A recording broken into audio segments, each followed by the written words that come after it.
بسم الله الرحمن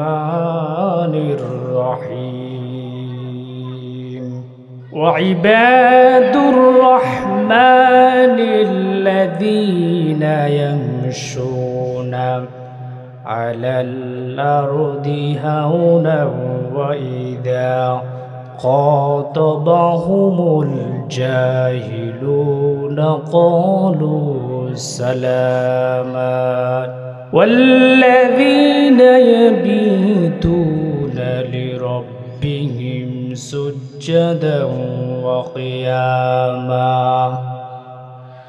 والذين يقولون ربنا اصرف عنا عذاب جهنم إن عذابها كان غراما وعن عبد الله بن عمرو رضي الله تعالى عنهما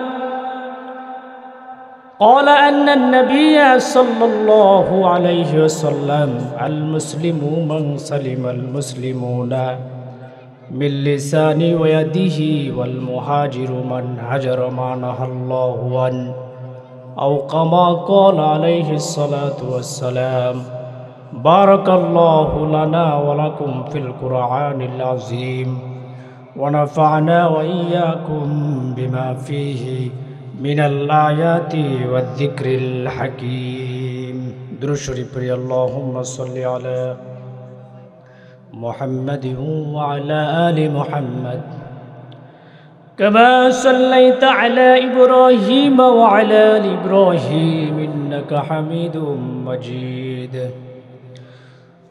اللهم بارك على محمد وعلى آل محمد كما باركت على إبراهيم وعلى آل إبراهيم إنك حميد مجيد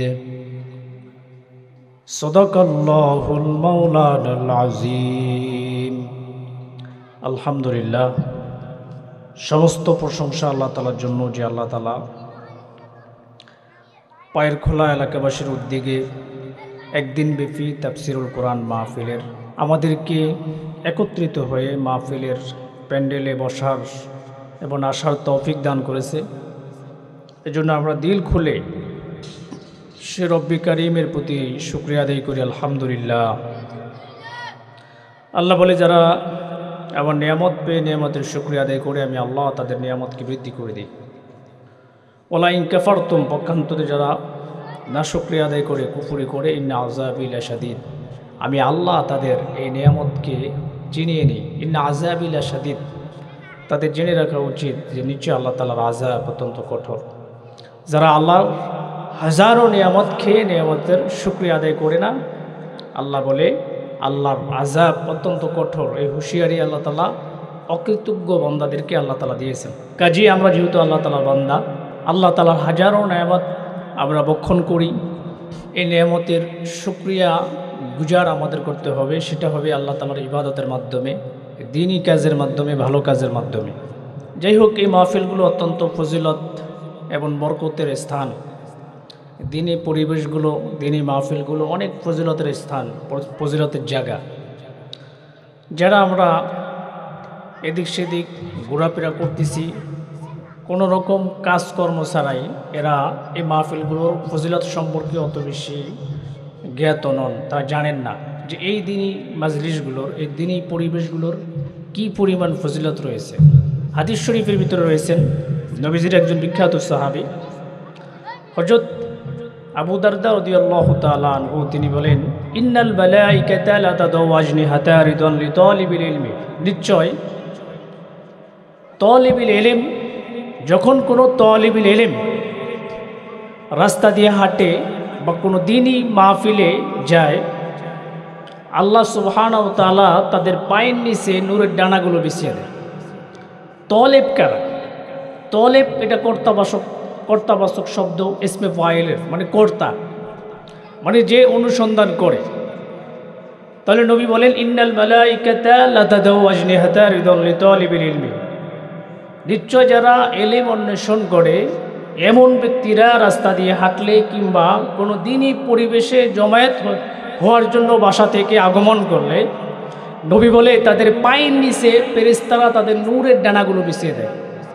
এই মাহফিলে যারা আমরা আজকে এসেছি এবং বসেছি, আমরা প্রত্যেকটা লোকে এখানে এলেম অন্বেষণ করার জন্য এসেছি। এলেম কি? এলেম বলা হয় যেটা কোরআন হাদিসের বাণী।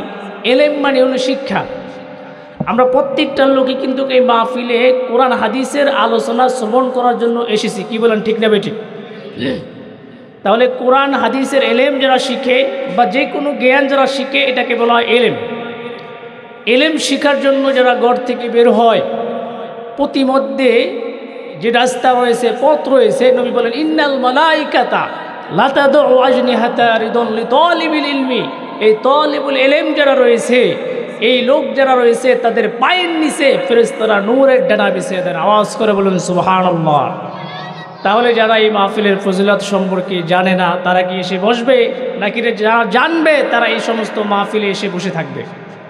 শুধু তাই নয়, নবীজির একজন বিখ্যাত সাহাবী আনাস ইবনে মালিক রাদিয়াল্লাহু তাআলা আনহু থেকে হাদিস বর্ণিত।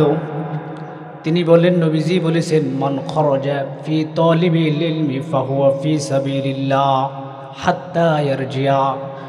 মান খরাজা ফি তালিবিল ইলমি, নবীজির সাহাবী আনাস ইবনে মালিক বলেন, নবীজি বলেছেন, মান খরাজা ফি তালিবিল ইলমি, যখন কোনো তালিবুল ইলম বের হয়, ফাহুয়া ফি সাবিলিল্লাহ, আল্লাহর রাস্তায়।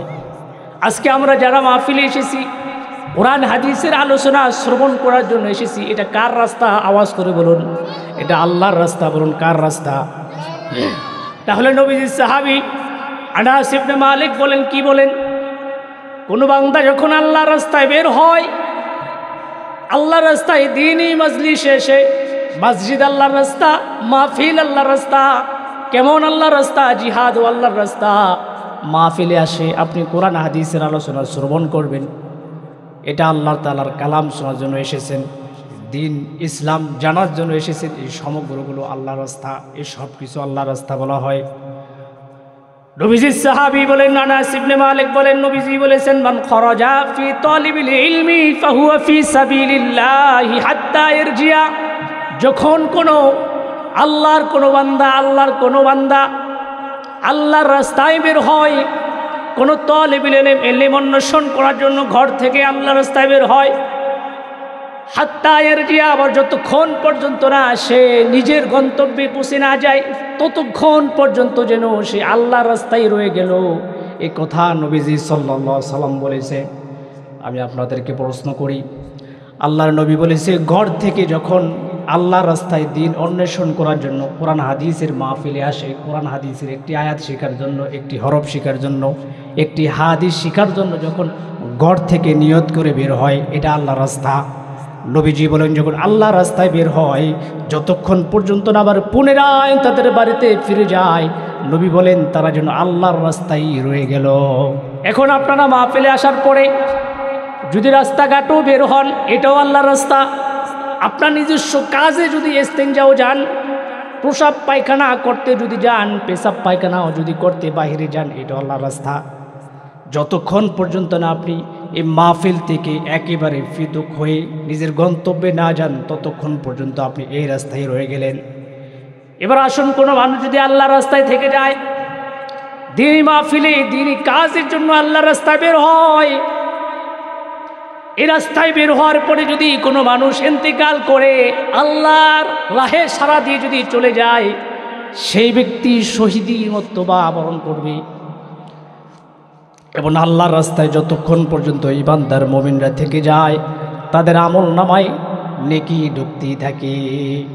তাহলে বলুন, মাহফিলে আসার, এই মজলিসে বসার ফজিলত আছে না নাই? আওয়াজ করে বলুন, আছে না নাই? আরেকটা হাদিস শুনাই। নবীজির বিখ্যাত সাহাবী হযরত আবু হুরায়রা রাদিয়াল্লাহু তাআলা আনহু বলে, আবু হুরায়রা এত বড় সাহাবী ছিলেন, নবীজি সাল্লাল্লাহু আলাইহি সাল্লাম আবু হুরায়রাকে আদর করে বিড়ালের বাপ বলতো। আবু হুরায়রা, আবু মানে হলো বাপ, হুরায়রা মানে হলো বিলাই, বিড়ালের বাপ বলতেন অত্যন্ত আদর করে। আবু হুরায়রা হলেন হাদিসের সম্রাট, সবচেয়ে বিশুদ্ধ হাদিস যার থেকে বেশি রওয়ায়াত হয়েছে তার নাম আবু হুরায়রা। আওয়াজ করে বলুন তার নাম কি? নবীজির সাহাবী আবু হুরায়রা বলেন, নবীজি বলেছেন মাজতামা কওমু ফি বাইতিল্লাহি ইয়াতলুনা কিতাবাল্লাহি ওয়া ইয়াতাদারাসুনাহু বাইনাহুম ইল্লা নাযালতা আলাইহিমুস সাকিনা ওয়া গাশিয়াতহুমুর রাহমাতু ওয়া হাফফাতহুমুল মালায়েকাতু ওয়া যাকারাহুমুল্লাহু ফীমান ইনদাহু। আমার বন্ধুরা গভীর মনোযোগ। নবীজির বিখ্যাত সাহাবী আবু হুরায়রা বলেন, নবীজি বলেছেন মাজতামা কওমু ফি বাইতিম মিন বুয়ুতিল্লাহ, আল্লাহর কোন জামাত, কোন মানুষের একটি জামাত, মাজতামা কওমু ফি বাইতিম মিন বুয়ুতিল্লাহ, আল্লাহর কোন ঘরে একত্রিত হয়ে ইয়াতলুনা কিতাবাল্লাহি ওয়া ইয়াতাদারাসুনাহু, আল্লাহর কিতাব পড়ে কিংবা আল্লাহর কিতাব থেকে তেলাওয়াত করে। এ কথা নবী বলেছেন। কি বলেছেন? আল্লাহর কোনো বান্দা একত্রিত হয়ে কোনো একটি আল্লাহর জমিনে, আল্লাহর কোনো ঘরে, এই মাহফিলগুলো দিনই পরিবেশ, এই সমগ্র জমিন কার? আল্লাহর কোনো জমিনের ভিতর একত্রিত হয়ে যখন ইয়াতলুনা কিতাবাল্লাহি ওয়া ইয়াতাদারাসুনাহু, কোরআন থেকে পড়ে তেলাওয়াত করে কিংবা কোরআন হাদিসের সবক শুনে। আজকে যারা মাহফিলে এসেছেন সবাই হলেন তলেবের ইলম, ছাত্র, আর যারা এখানে বসে ওয়াজ করবে এরাই হলো উস্তাদ। কি বলেন ঠিক না ঠিক?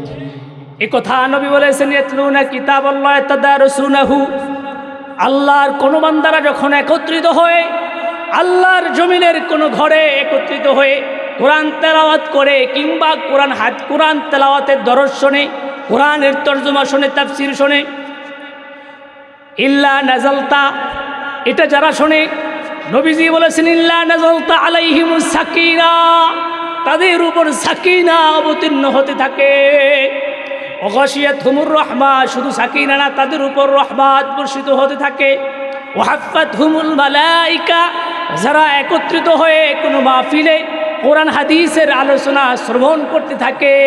নবীজির সাহাবী আবু হুরায়রা বলে, নবীজি বলেছেন ফেরেশতারা চতুর্দিক থেকে তাদেরকে বেষ্টন করে ফেলে। এটা কিন্তু সহিহ হাদিস, মুসলিম শরীফের হাদিস। ওয়া হাফফাতহুমুল মালায়েকাতু ওয়া যাকারাহুমুল্লাহু ফীমান ইনদাহু। আমার বন্ধুরা শুধু তাই নয়, নবীজি বলেছেন তারা যখন একত্রিত হয়ে কোরআন হাদিসের আলোচনা শ্রবণ করে তাদের উপর আল্লাহর পক্ষ থেকে সাকিনা অবতীর্ণ থাকে। এক নম্বর কি? সাকিনা। তারপরে তাদেরকে রহমতের ফেরেশতারা আল্লাহর পক্ষ থেকে রহমত বর্ষিত করতে থাকে। তাদের উপর আল্লাহর পক্ষ থেকে রহমত বর্ষিত হয় এই দিনই পরিবেশগুলোতে, এবং ফেরেশতারা চতুর্দিক থেকে তাদেরকে বেষ্টন করে ফেলে। ওয়া যাকারাহুমুল্লাহু ফীমান ইনদাহু, এবং শেষে বলেন, নবী বলেন আল্লাহ তাআলা তার বিশেষ বিশেষ ফেরেশতাদের নিকট তাদের কথা আলোচনা করতে থাকেন। আওয়াজ করে বলেন সুবহানাল্লাহ। তাহলে যারা এই সমস্ত মাহফিলে আসে, কিন্তু মাহফিলের উদ্দেশ্য করে বাড়ি থেকে বের হওয়ার পরে রাস্তাঘাটে বসে থাকে, বসে বসে চা খায় এবং গল্প গুজব করে, তারা কিন্তু এই হাদিস থেকে বঞ্চিত, এই আমল থেকে বঞ্চিত। পক্ষান্তরে যারা এই সমগ্র মাহফিলগুলোতে বসবে, বসে কোরআন হাদিসের দরস শোনে কিংবা কোরআন তেলাওয়াত করে, নবী বলে তাদের উপর সাকিনা অবতীর্ণ হতে থাকে। নবীজির বিখ্যাত সাহাবী আলী রাদিয়াল্লাহু তাআলা আনহু বলেন, সাকিনা হলো এমন এক জিনিসের নাম, সাকিনা এমন এক জিনিসের নাম যার আকৃতি মানুষের আকৃতির মতো। আল্লামা সুদ্দী রহমতুল্লাহ আলাইহি বলে, সাকিনা হলো এমন একটি জিনিসের নাম, যখন কোনো মানুষের উপর সাকিনা বর্ষিত হতে থাকে তখন তার হৃদয়ের ভিতর প্রশান্তি তৈরি হয়ে যায়। সেই মানুষের হৃদয়ের ভিতরে কোরআন হাদিসের মহব্বত ঢুকে যায়, আলেমদের মহব্বত ঢুকে যায়, মানুষের প্রতি আজমত সম্মান তার বৃদ্ধি পায়। পক্ষান্তরে যাদের উপর সাকিনা বর্ষিত হতে থাকে না, যারা মাহফিলের উদ্দেশ্যে এসেছেন বটে কিন্তু এই মাহফিলে বসে না, তারাই সাকিনা থেকে বঞ্চিত, তাদের উপর সাকিনা বর্ষিত হয় না। আর সাকিনা বর্ষিত না হলে এই রহমত থেকে তারা সোজাসুজি বঞ্চিত। তাহলে এক নম্বর হলো, যারা এই মাহফিলের প্যান্ডেলে বসবে, কোরআন হাদিস শ্রবণের উদ্দেশ্যে মাহফিলে বসবে, তাদের উপর সাকিনা বর্ষিত হতে থাকে। দ্বিতীয় নম্বর হলো তাদের উপর আল্লাহ তাআলার রহমত বর্ষিত হতে থাকে। তৃতীয় নম্বর হলো ফেরেশতারা চতুর্দিক থেকে তাদেরকে বেষ্টন করে ফেলে। চতুর্থ নম্বর হলো আল্লাহ তাআলা এই সমগ্র মানুষদের কথা আল্লাহ তাআলা তার বিশেষ বিশেষ ফেরেশতাদের নিকট আলোচনা করতে থাকে। আওয়াজ করে বলুন সুবহানাল্লাহ। তাহলে বলুন এই সমস্ত মাহফিলের ফজিলত আছে না নাই? যারা মাহফিল থেকে দূরে, মাহফিল শোনার জন্য এসেছেন বটে কিন্তু মাহফিলে এসে বসে না, তারা এই সমগ্র ফজিলত থেকে বহুদূর বঞ্চিত। দোকানপাটে আড্ডা মারলে এই সমস্ত হাদিস থেকে হাদিসের আওতাধীন তারা হবে না, তারা এর থেকে বঞ্চিত হবে। আমার বন্ধুরা, শুধু তাই নয়, নবীজির একজন বিখ্যাত সাহাবী আবু আফস রাদিয়াল্লাহু তাআলা আনহু বলেন, নবীজি বলেছেন, বাকবারাত কদাম আবদিন ফি সাবিলিল্লাহি ফাতামাসসাহুন নার। যখন কোনো আল্লাহর বান্দা আল্লাহর রাস্তা বের হয়, আমি আপনাদেরকে আগেই বলেছি, দিনই মাহফিলে আমরা বাড়ির থেকে বের হয়ে এই নিয়তে এসেছি যে মাহফিলে যাব, কোরআন হাদিসের আলোচনা শুনবো এবং কিছু আমল করব। কি বলেন, এই নিয়তে কি আমরা এসেছি? কি আমরা কি এই নিয়তে আসছি নাকি ভিন্ন কোনো নিয়ত? তাহলে কোরআন হাদিসের আলোচনা শ্রবণ করার জন্য কেউ যদি ঘর থেকে বের হয়, এটা হলো আল্লাহর রাস্তা। বলুন কার রাস্তা? নবীজির সাহাবী আবু আস বলে, নবীজি বলেছেন, মাকবারাত কদাম আবদিন ফি সাবিলিল্লাহ ফাতামাসসাহুন নার। যখন কোনো আল্লাহর বান্দা নিজের ঘর থেকে আল্লাহর রাস্তায় বের হয়, তাদের পা দুটোতে যেই ধুলোবালু, রাস্তার ধুলোবালু স্পর্শ করে, কাল কিয়ামতের দিবসে এই পাগুলো জাহান্নামের আগুন স্পর্শ করবে না। আওয়াজ করে বলেন সুবহানাল্লাহ। তাহলে যারা আজকে আমরা মাহফিলে এসেছি, আল্লাহর রাস্তায় বের হয়েছি, কোরআন হাদিস শোনার উদ্দেশ্যে ঘর থেকে যখন বের হয়েছি, নিয়ত করেছি মাহফিলে যাব, কোরআনের আলোচনা শ্রবণ করব, হাদিস শ্রবণ করব। নবী বলেন, এই কোয়ালিটির বান্দাদের পায়ে যখন ধুলোবালু স্পর্শ করে, এই পাগুলো জাহান্নামের আগুনে যাবে না। তাহলে এই ফজিলত থেকে কেউ জেনে শুনে বঞ্চিত হতে চায়? যারা এসেছেন তারা বুঝে শুনে এসেছেন, আর যারা মাহফিলে আসে নাই, বাড়িতে বসে বসে বলে যে আমরা মাহফিল শুনবো, আল্লাহর কসম সারাদিন শুনবে, দিন শেষে বলতে পারবে না যে কি আলোচনা করছে। এই প্যান্ডেলে বসে একত্রিত হয়ে আলোচনা শোনে, এই কোরআন, এই মুসলিম শরীফের রেওয়ায়েতে এটাই বলা হয়েছে। তাহলে সাকিনা অবতীর্ণ হয় কাদের উপর? যারা এখানে এসে বসবে তাদের উপর।